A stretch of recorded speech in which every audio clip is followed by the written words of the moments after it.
Child ran to Vampire Lord in tears. "They're killing my mother."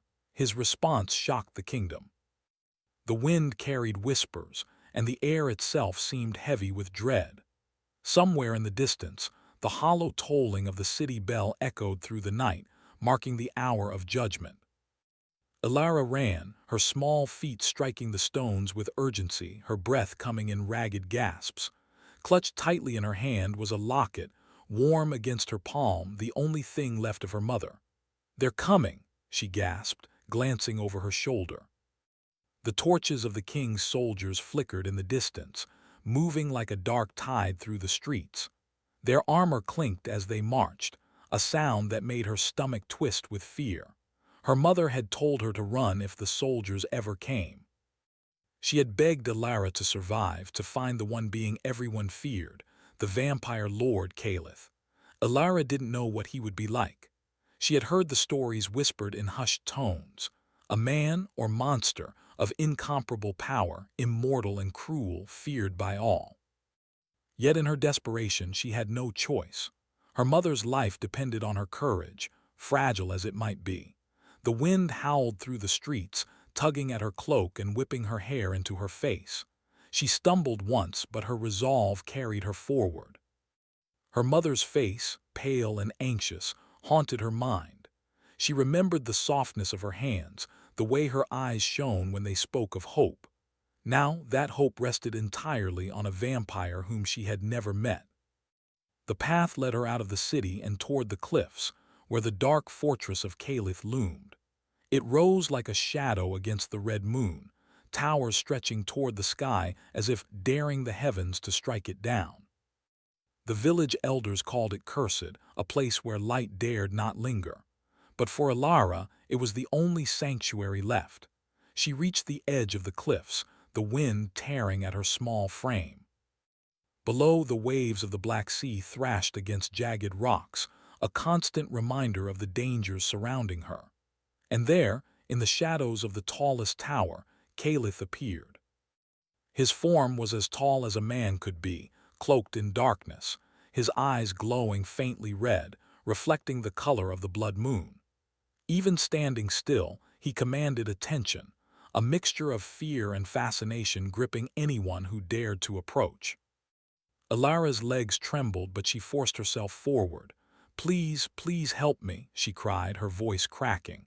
They're killing my mother." Caliph's gaze fell on her, unblinking. For a long moment he said nothing. His silence was like a blade pressing against her chest, sharp and unnerving. And yet, there was something more in his eyes, an almost imperceptible curiosity, a glimmer of something long hidden beneath centuries of detachment. "Why should I care about her?" Caliph's voice was low, smooth, like velvet draped over steel. It was both terrifying and mesmerizing. "Why should I risk myself for a human child?" Elara fell to her knees, tears streaking her face. Because she is my mother. She didn't do anything wrong. Please, I beg you." Caliph studied her for a long time.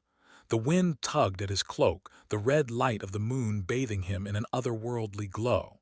Then slowly he extended a pale, long-fingered hand. "Come with me," he said, his tone both command and offer. "You will be safe, but you must understand there is a cost to my protection." Elara hesitated, fear and hope warring inside her. "A cost? What do you mean?" Caliph stepped closer, and the shadows seemed to lean toward him as if drawn by his presence. "To trust me is to walk a path you do not yet understand.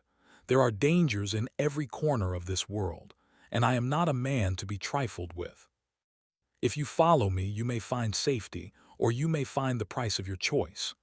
The urgency in her heart left no room for doubt. I trust you," she said, though her voice wavered. And in that moment Caliph allowed himself a rare, fleeting smile, almost imperceptible. He swept his cloak around her, a gesture both protective and commanding, and together they vanished into the shadows, moving swiftly toward the fortress. The journey was perilous, the cliffs were narrow, and the wind lashed against them with violent force. Yet Caliph moved as though the world were bending to his will. Elara clung to him, feeling both fear and a strange sense of safety, though she did not fully understand why. Inside the fortress, the halls were lined with obsidian walls that shimmered like liquid night. Shadows moved along the edges of the candlelight, silent and watchful. The vampire court was a collection of beings both terrifying and majestic, their eyes glinting with curiosity as they observed the small human girl who dared to enter their lord's domain. Caliph guided Alara to a room at the highest tower. The room was vast, with tall arched windows that overlooked the cliffs and the dark sea beyond. Moonlight spilled across the floor in pale silver streams. He gestured for her to sit on a velvet chaise. "Here you will be safe for now," he said. "But know this, your mother's fate is tied to more than her own actions. There are forces at work that even I cannot fully control." Alara clutched her locket and shivered. "Then, what should I do? How can I save her?" Caliph looked away as if the question weighed on him more than he cared to admit. "The world is not kind to those who hope without understanding," he said quietly. "But perhaps there is a path that may save her, though it will test us both." Alara tilted her head, sensing something unspoken in his words. You want to help her?" Caliph's eyes met hers, red and unyielding, yet beneath them flickered a depth of feeling he had long denied himself. "I have not felt anything like this in centuries. Something about you, child, it stirs parts of me I thought long dead." Alara's heart fluttered, though fear still held her in its grip. She sensed the weight of his words, the rare vulnerability hidden behind the darkness. Then please," she whispered, "save her. I don't care what it costs." A distant sound interrupted them, the echoing footsteps of someone approaching. Caliph's gaze sharpened. His hand brushed lightly against Alara's shoulder, a gesture meant to reassure, yet it sent a chill down her spine. "Stay here," he commanded softly. "Do not move." He vanished into the shadows, silent as a wraith. Alara clutched her locket and waited, her breath trembling in the cold air of the tower. From below, the sounds of the king's soldiers drew closer. Their anger, their authority, filled the fortress with tension. Every creak of the floor, every whisper of the wind, set her nerves on edge. Minutes passed, though they felt like hours. Then, from the hallway, a shadow detached itself from the darkness. Caliph returned, his cloak billowing like black smoke, his expression unreadable. "They will not touch her tonight," he said, "but the path ahead is dangerous. You must be brave, Alara, braver than you know." Alara nodded, her small hands gripping the locket. I will. I promise." Caliph's eyes softened, a rare flicker of something human showing through centuries of predatory resolve. "Good. Courage is often the only weapon a mortal child possesses, and yet even courage has limits. We must act carefully, for the forces that threaten her are cunning and ruthless." The wind howled outside, and the red moon cast an eerie glow across the room. Alara felt a mix of fear and hope. She did not yet understand the full power of Caliph, nor the darkness that had shaped him, but for the first time in hours she felt the faintest spark of safety. Caliph turned to the window, his gaze piercing the horizon. "The kingdom will hear of this night," he murmured. "And when they do, they will know that the vampire lord has claimed a stake in their affairs, but they will not know why or who truly wields the power now." Alara watched him, her small frame dwarfed by his imposing presence.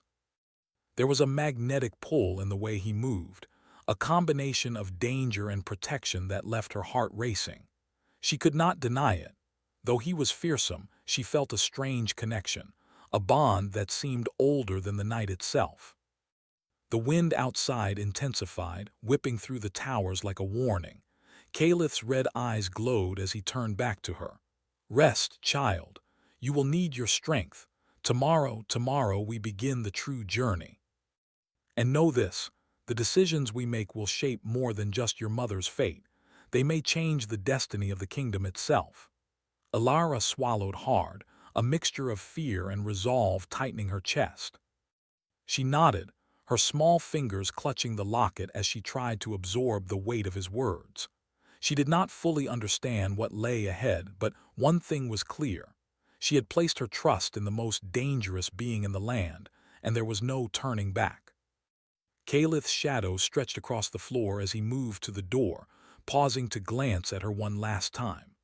"Sleep now, Elara," he said. "The night is long, and dawn will bring challenges that demand every ounce of courage in your heart. Trust in me, and perhaps, just perhaps, we can rewrite the fate that waits for us." Elara nodded, her eyelids heavy, the locket warm against her chest. Outside, the red moon bled its light over the fortress, casting long, trembling shadows across the towers. The wind howled through the cliffs, carrying with it the promise of danger, mystery, and the unknown. And somewhere deep within the fortress, in the heart of the shadows, Calith's thoughts lingered on the small, brave human girl who had run to him in tears, who had begged for her mother's life. For the first time in centuries, the vampire lord wondered if he could be more than a predator, if he could become something like a savior. The night was far from over. The kingdom slept unaware that a child and a vampire had crossed paths, that destinies had begun to entwine in ways no mortal or immortal could yet predict.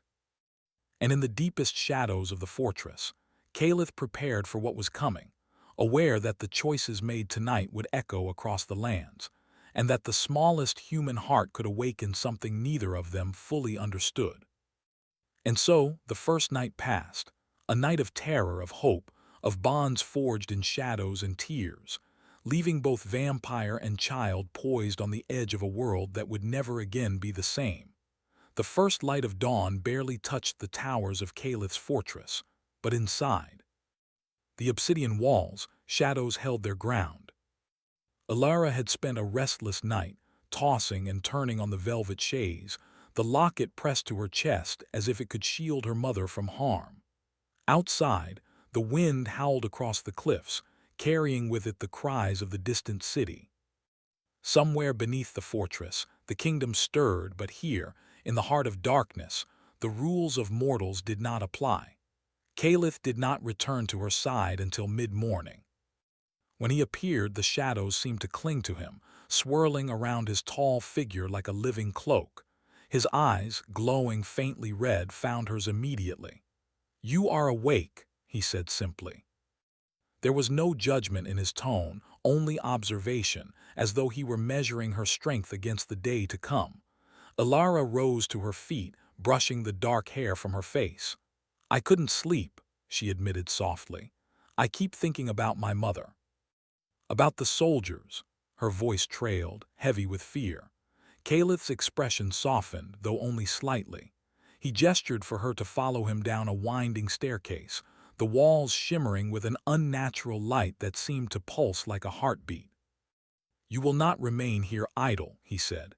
"If your mother's life depends on you, you must learn more about the world you inhabit, and you must learn how to survive within it." Elara followed, her small steps echoing in the empty hallways. She felt a strange mixture of fear and curiosity. Every corner of the fortress seemed alive, as if the stones themselves remembered centuries of darkness and blood. Yet the presence of Calith, terrifying as it was, gave her a sense of protection she had never known. They entered a large chamber where creatures of the night stood in silence. Some watched her with glowing eyes, others merely observed, cloaked in shadows. Calith introduced her in a single sentence. "This is Elara. She has come seeking protection. Treat her with respect." The words carried weight, though his tone was neutral, almost cold. Yet even in his neutrality there was authority, one that demanded obedience and reverence. The creatures murmured, their voices like wind through dry leaves, and Elara shivered. She realized how small she felt, surrounded by beings who were centuries older and infinitely more powerful. And yet, Calith remained by her side, a silent anchor. "Your first lesson," Calith said, turning to her, "is understanding fear. Fear is not weakness, it is a tool. It sharpens the mind, hones the senses, and warns you of danger. But fear must be controlled, or it will destroy you." Elara listened carefully, though doubt gnawed at her. How could a child like her possibly learn to survive in a world ruled by vampires and kings? Caliph seemed to sense her hesitation. "Watch me," he instructed, stepping into the center of the room. He moved with fluid grace, almost too fast for the eye to follow. Shadows shifted and danced around him, responding to his presence. Without warning, he struck a target at the far end of the chamber, a dummy that shattered with a single blow. Ilara's eyes widened. How did you do that?" she whispered. Caliph's gaze met hers. "Precision comes from understanding the weight of life and death. To protect, one must first know how to take or prevent them." His voice was quiet, yet every word carried authority. "And now you will begin your own training, slowly, carefully, but you must start." The next hours passed in a blur. Caliph taught her to move silently, to notice every detail in the room, to listen for the smallest whisper. At first, Ilara stumbled, her movements clumsy, her confidence shaken. Yet Caliph did not berate her. Instead, he offered guidance, correcting her posture, adjusting her grip, or simply watching as she learned through trial and error. As the sun climbed higher, Ilara began to feel a strange connection to him. He was fearsome, yes, but also patient. Even as he moved through shadows with lethal grace, his eyes occasionally softened when they met hers. It was unsettling and comforting all at once. She began to sense that Caliph, despite the legends, was not entirely cruel. Perhaps in some buried corner of his long life, compassion still lingered. During a break, Caliph led her to a balcony overlooking the cliffs. The Black Sea crashed against jagged rocks far below, sending up sprays of salt water that smelled sharply in the morning air. "Tell me," he said, leaning against the stone railing, "why did you come to me, child? Why risk yourself in the night?" Ilara swallowed hard. Because they were going to kill my mother. I had nowhere else to go. Everyone else is afraid of you." Caliph's lips curved slightly, almost like a smile. "Fear is a shield," he said quietly. "Some hide behind it, others hide from it. You ran straight into it. That is courage, though you do not yet understand its weight." Her gaze fell to the sea below. "I don't feel courageous," she admitted. "I feel scared and small." "Good," Caliph replied. "You should. Courage is not the absence of fear. It is the willingness to act despite it. You must never forget that." The lesson ended abruptly when a sharp cry echoed from the outer gate. Caliph's red eyes narrowed and his body tensed. Without hesitation, he vanished into the shadows, leaving Ilara behind. Her heart pounded in her chest as she realized the fortress was not as safe as she had hoped. Minutes later, Caliph returned, dragging a man from the shadows. The man was pale, trembling, and bound in chains that seemed to sizzle with dark energy. "A spy," Caliph said simply. "Sent by the king. They think fear alone can control the world. They are mistaken." Ilara watched, wide-eyed, as Caliph approached the man. Yet instead of harming him, Caliph spoke quietly, probing, testing. The spy's confession spilled out. The king had ordered the execution of Ilara's mother as part of a larger plan to root out dissent, and there were forces within the court plotting to capture her and the vampire lord alike. Caliph listened silently, then turned to Ilara. "Do you understand now?" he asked. "Your mother's fate is not just her own. It is a thread in a tapestry far older and darker than you imagined. The king moves pieces across the board without knowing who holds the real power. And we," his eyes softened almost imperceptibly, "we may be the ones to change it." Ilara's heart raced. The truth was more terrifying than she had feared, yet somehow in the midst of danger she felt a glimmer of purpose. "Then we have to stop them," she whispered. Caliph studied her for a long moment. "You are brave," he said finally. "Bravery can be dangerous. It can save you or it can destroy you, but it is necessary if you wish to survive and protect those you love." Over the following days, Ilara's training intensified. Caliph taught her more than just survival. He showed her the history of the kingdom, the curses that plagued it, and the subtle magic that lingered in its shadows. He spoke of the prophecy that her mother had been part of, a prophecy that hinted at a child of mortal blood and a vampire's guidance changing the fate of the kingdom. Alara listened, absorbing every word, her fear mingling with fascination. The world she had known was gone, replaced by a realm of shadows, power, and destiny.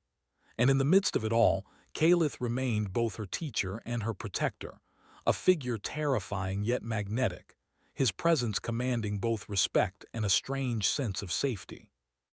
One evening, as the red moon rose again, Caliph and Alara stood on the balcony, overlooking the cliffs.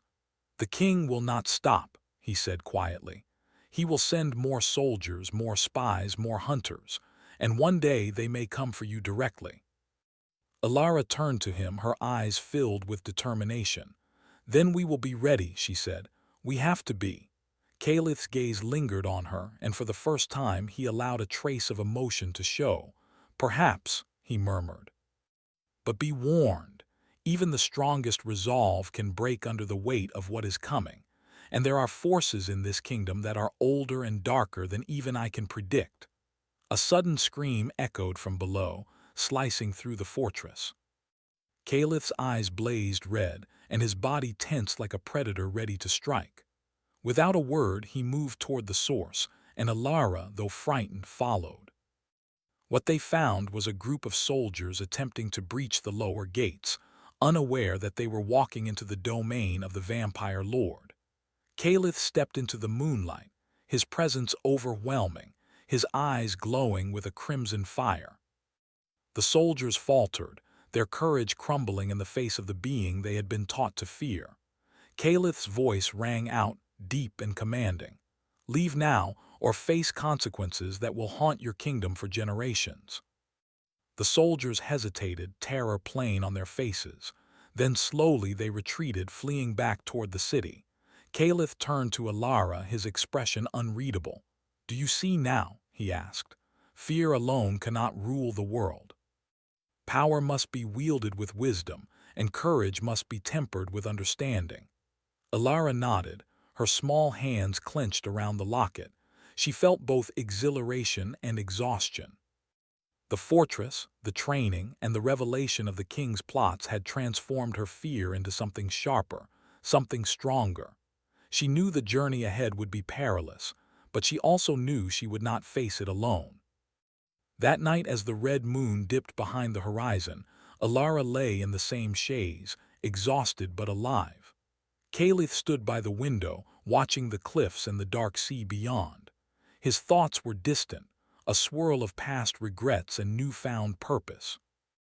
The child had stirred something long buried in him, a reminder that even in the darkness there could be loyalty, hope, and perhaps redemption. The night passed, heavy with tension, but the bond between them deepened. Alara understood more about the shadows she now lived among, and Caliph began to see the spark of resilience that had drawn her to him in the first place. And far below, in the city of Ravenspire, the king's forces were already plotting their next move, unaware that the child who had run to the vampire lord might very well become the key to the kingdom's survival or its ruin. The fortress of Caliph was alive with whispers. Shadows slithered along the obsidian walls like water, carrying secrets and hidden intentions. Alara moved through the halls, her small steps echoing against the stone floor. She had grown accustomed to the darkness, to the strange creatures who inhabited the fortress alongside Caliph, yet tonight a chill of unease ran deeper than the cold air. Caliph had been absent for much of the evening, leaving her alone with the court's watchers. Alara sensed something amiss. There were glances that lingered too long, whispers that stopped when she entered a room, and the faintest brush of danger in the air. She clutched her locket, a talisman of hope and memory, and continued toward the tower balcony. The cliffs below seemed endless, the sea thrashing against jagged rocks as if warning her of the coming storm. A shadow detached itself from the corner of the hall. Alara froze. It was one of Caliph's lieutenants, a tall figure cloaked in black, his eyes gleaming with an unreadable light. "Child," he said softly, almost too gently. Caliph is busy preparing for what is to come. You should rest. Alara's instinct flared. There was something in his voice, calculation, control, perhaps even betrayal. I am not afraid, she said, her voice stronger than she felt, and I do not rest while my mother is in danger. The man tilted his head, studying her. Brave words for one so small, he murmured. But bravery can be dangerous. Do not mistake courage for wisdom. Before she could respond, the figure slipped into the shadows, leaving her alone once more. The unease did not fade. Alara knew that danger was no longer just outside the fortress, it had crept inside. Hours later, Caliph returned, his presence filling the hall like a sudden eclipse. His eyes, glowing faintly red, scanned the courtyard below and then rested on Alara. You sense it too, he said quietly, as if reading her mind. Alara nodded. Someone is watching me. I don't trust them, Caliph's jaw tightened. You are correct. A traitor has infiltrated the fortress. Someone close to me has made a choice that endangers you and your mother. His voice was calm, but beneath it a storm raged. Alara swallowed hard. What do we do? Caliph's gaze softened, just for a fraction of a second before returning to its usual piercing intensity. We act, he said, and we do not act alone. You will remain here, but you must prepare. Your courage and wit may be tested sooner than you expect. The next day, Caliph revealed the truth of his past to Alara. They stood in the highest tower, looking out over the cliffs, the sea stretching endlessly into the horizon. The wind tugged at their cloaks, and the red light of the moon lingered faintly in the sky. You need to understand, Caliph said, his voice lower than ever, why the kingdom fears me, why the court distrusts all who dwell here. I have lived for centuries, and in that time I have committed acts that few would forgive. I was a predator, yes. But in that darkness I learned the value of restraint, of loyalty, of protecting those who cannot protect themselves. Alara listened, fascinated. And do you regret it? Caliph's eyes met hers, red and unyielding, yet softened by memory. Regret is complicated. I have learned that sometimes redemption requires sacrifice, and that the smallest spark of hope can illuminate centuries of shadow. You are that spark. You remind me that even in darkness, there is purpose beyond survival. Her heart fluttered, but she quickly swallowed her thoughts. There was no time for sentiment. Danger lingered, and she had a mother to save. Later, as they prepared the fortress for the night, the traitor made his move. Alara had sensed him watching, had felt the malicious intent that lingered in the shadows. And now he struck. A sudden alarm rang through the halls, lights flickered, shadows deepened, and the court stirred in confusion.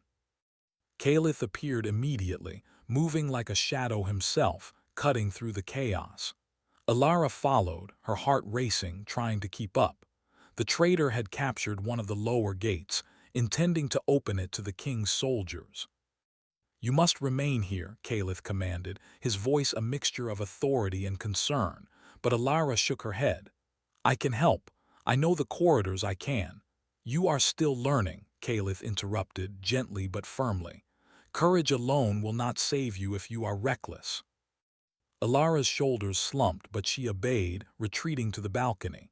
From her vantage point, she watched as Caliph confronted the traitor. The confrontation was swift and terrifying. Shadows twisted and lashed, the air seemed to shiver with energy, and Caliph's presence alone made the traitor hesitate. The man confessed his plan, and Caliph's judgment was swift, but measured. He did not kill the traitor outright. Instead, he bound him in chains of shadow, a warning to any who dared betray him.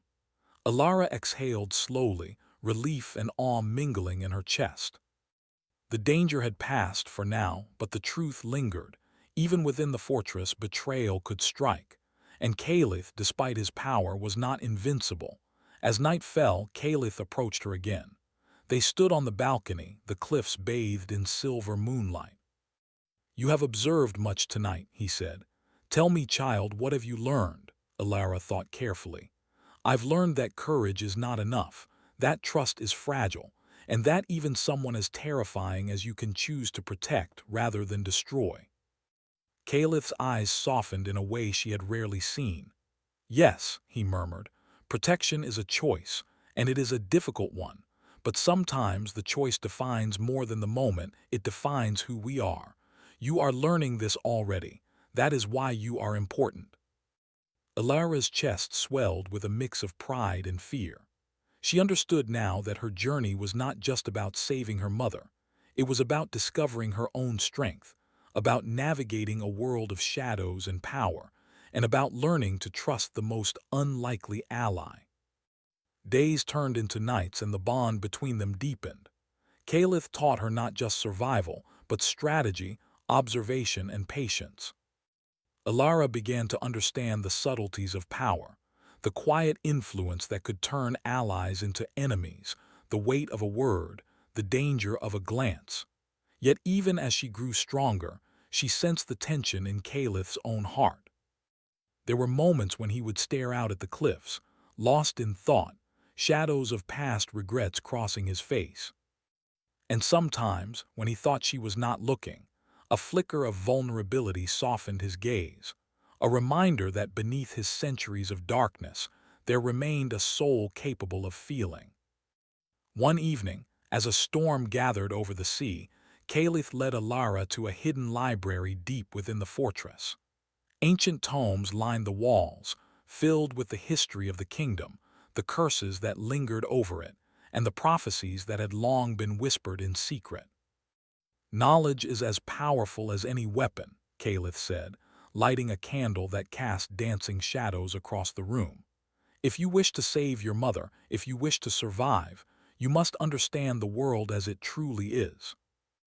Alara ran her fingers along the spines of the books, feeling the weight of centuries in her hands. "And will this help us defeat the king?" she asked. Caliph nodded slowly. "It may, but more importantly, it will help you understand what you are protecting and why. Power without understanding is dangerous. Knowledge tempers courage and guides action." As the storm raged outside, they pored over maps, letters, and scrolls, piecing together the truth of the king's plans and the threads of prophecy that connected Alara's family to the kingdom's fate. The night was long, but for the first time, Alara felt a sense of purpose that eclipsed her fear. She understood that the path ahead would be perilous, but she was not alone. The storm finally passed, leaving the cliffs wet and glistening under the pale light of dawn. Caliph and Alara stood once more on the balcony, the sea calm yet restless, a reflection of the tension that lingered in their hearts. "You have learned much," Caliph said, his voice quiet, "and yet the hardest lesson is still to come. The forces aligned against you will not strike openly. They will use deceit, manipulation, and betrayal. You must be prepared to face them, not just with courage, but with wisdom and patience." Alara nodded, determination hardening in her chest. "I will be ready," she said. Caliph's eyes softened, though only slightly. "I hope you are," he murmured, "because the night ahead will test us both, and the choices we make may determine not just the fate of your mother, but the fate of the kingdom itself." As the sun rose, casting golden light over the cliffs and sea, Alara felt a mixture of fear, anticipation, and strange comfort. She knew that the next challenge would come soon, that betrayal was closer than ever, and that Caliph's power, though immense, had limits. Yet she also understood that together, they could face what was coming. The air over Ravenspire was thick with tension. Dawn had barely touched the city, yet the fortress of Caliph was already alive with movement. Shadows danced along the obsidian walls as if aware of the danger gathering beyond them. Alara stood at the balcony, her fingers clutching her mother's locket, her heart heavy with anticipation. She had trained, observed, and learned, but nothing could prepare her fully for what was coming. Caliph emerged silently from the shadows behind her. His presence was a quiet storm, calm yet commanding, his red eyes scanning the horizon. "The moment has arrived," he said, his voice low, almost a whisper over the wind. "The forces of the king and the traitor within my own court will strike at us before nightfall. You must be ready."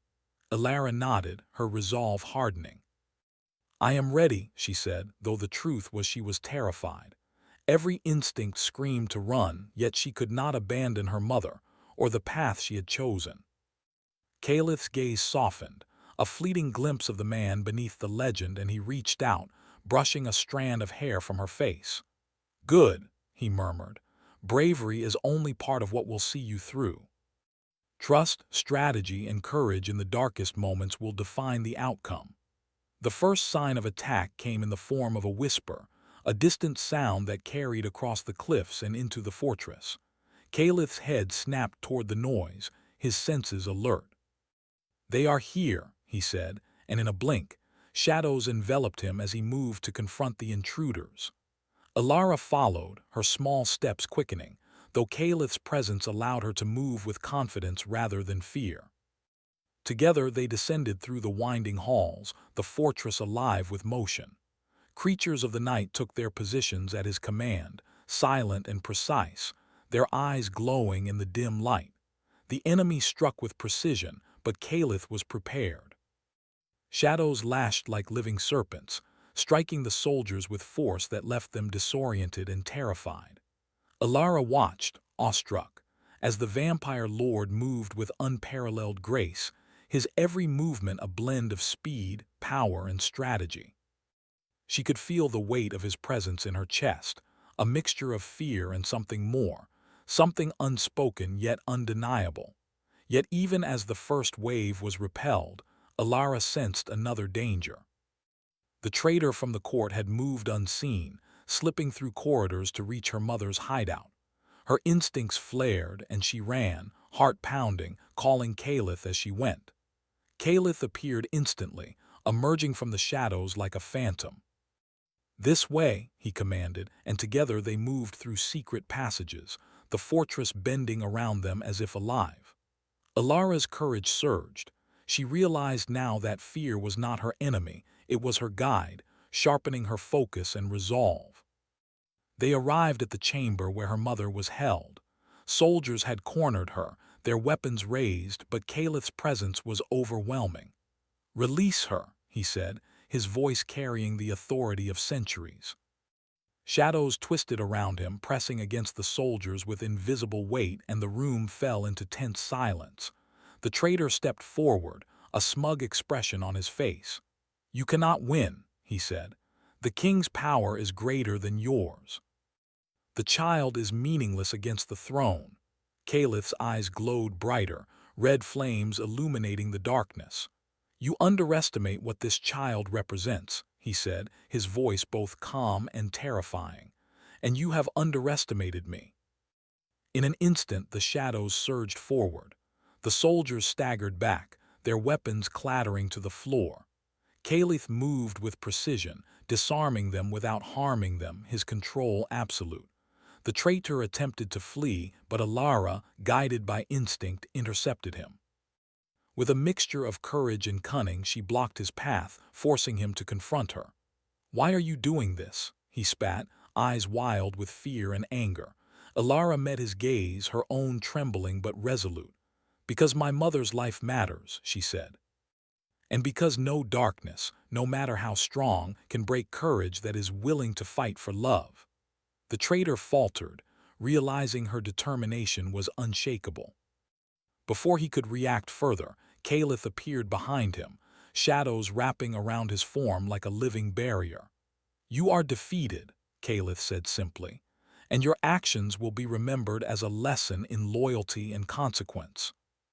With a gesture, Calith bound the traitor in chains of shadow, rendering him powerless. The soldiers, seeing their leader subdued, fled in fear, leaving the chamber silent except for the sound of Alara's mother's trembling breath. Alara ran to her mother, embracing her tightly. Tears streamed down both their faces, a mixture of relief and exhaustion.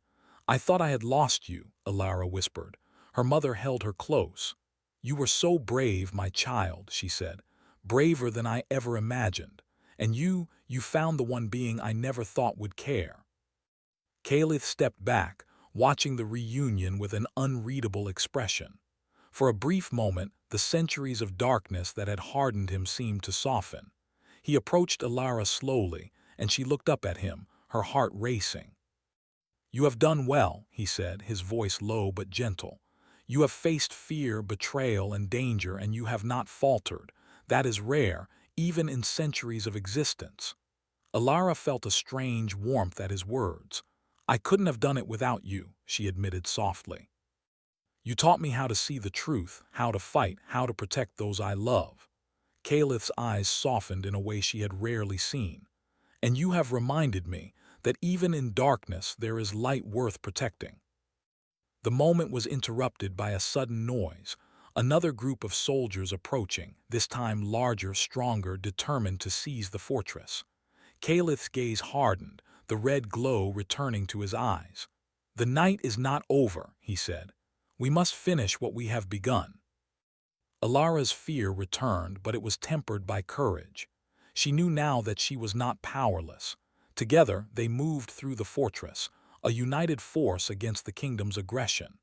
Calith commanded the shadows, weaving them into barriers, illusions, and traps. Alara used her knowledge of the fortress, her instincts sharpened by days of training, to guide her mother to safety and outmaneuver the intruders. The battle was fierce, the air thick with tension and the weight of destiny. Yet through every challenge, Calith and Alara moved in harmony, their trust in each other growing. She realized now that the bond they shared was more than teacher and pupil. It was alliance, respect, and something deeper that neither fully understood but both felt. Finally, as the sun rose fully over the cliffs, the last of the soldiers fled, defeated and terrified. Silence returned to the fortress, broken only by the sound of the sea crashing against the rocks. Calith stood at the highest tower, Alara beside him, her mother safe at last. "You have survived," Calith said quietly, his gaze on the horizon. "And in doing so you have changed more than the fate of your mother. You have altered the course of the kingdom itself." Alara looked up at him, awe and gratitude mingling in her eyes. "We did it together," she said softly. Calith's expression softened again, and for the first time he allowed a rare smile, fleeting but real. "Yes," he admitted, "together." In the quiet that followed, the weight of what had happened settled over them. The kingdom would remember the night of the red moon, the night a child ran to a vampire lord in tears, and the night the impossible was made real. But more importantly, in the Fortress of Shadows, two hearts, one mortal, one immortal, had found courage, trust, and a connection that would endure beyond fear and darkness. Alara's mother approached, tears still glistening in her eyes. "I do not know how to thank you," she said to Calith. "You already have," Calith replied, his voice calm. "By surviving, by believing, by being the spark that reminded me there is more to this world than power and fear. You have given me a gift I thought long lost." Alara glanced at Calith, seeing him in a new light, not just as a figure of fear, but as a protector, a teacher, and perhaps even something more. Though the future remained uncertain, one truth was undeniable. The bond forged in shadows, danger, and tears could not easily be broken. And as the first light of day spread across Ravenspire, illuminating the cliffs and sea, the fortress stood tall, a symbol of resilience, trust, and courage. The kingdom had witnessed a night that would be remembered, yet only those who had faced the shadows truly understood the depth of what had been achieved. Calith and Alara stood side by side, looking out over the cliffs, the wind tangling their hair. The danger had passed for now, but the bond between them, forged in trials and tempered by trust, would endure.